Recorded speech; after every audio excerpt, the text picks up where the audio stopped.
The Kremlin has responded to Poland's Monday offer to the United States in order for the latter to have a permanent military presence in the European country. Kremlin spokesman Dmitry Peskov told reporters Monday the move would undermine stability on the continent. It depends what kind of base it will be.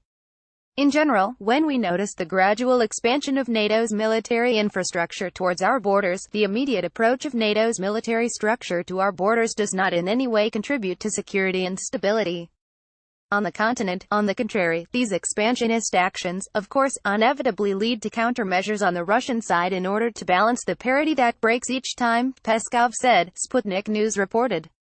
As a member of NATO, the U.S. through the Atlantic Resolve demonstrates its commitment to the security of NATO allies, Poland being one. The operation involves conducting continuous, enhanced multinational training and security cooperation activities with allies and partners in Eastern Europe. This affords U.S. troops to be present in Poland, although currently, they rotate between Poland and the Baltic states of Estonia, Latvia and Lithuania. According to Russia's largest news agency, TASS, the U.S. Armored Brigade with regard to Atlantic Resolve consists about 3,500 troops, 400 track vehicles, 900 military vehicles, including 87 Abrams tanks and 18 Paladin 155mm self-propelled howitzers. On May 24, the U.S. Senate asked the Secretary of Defense to report on the feasibility and advisability of permanently stationing a U.S.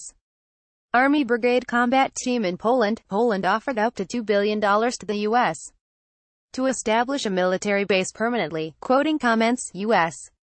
President Donald Trump made clear in his landmark Warsaw address. The address, being referred to in a proposal from Poland's Ministry of National Defense, was of the trip Trump made when he visited the country in July 2017. This continent no longer confronts the specter of communism, but today we're in the West, and we have to say there are. Vladimir Zhibarov, first deputy head of the Russian Federation Council's Foreign Affairs Committee, told RBC Business Portal that Poland becomes the object of a retaliatory strike by placing the base. Zhibarov, who is a senator, warned such a move makes Poland one of the main targets in case of a possible conflict. The closer they get to NATO, the more endangered Poland's very existence becomes.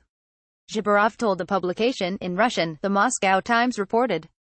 During his visit to Poland on Monday, NATO Secretary-General Jens Stoltenberg again reiterated his call for Moscow to accept responsibility for the 2014 downing of Malaysia Airlines flight MH17 over Ukraine, the Sydney Morning Herald reported.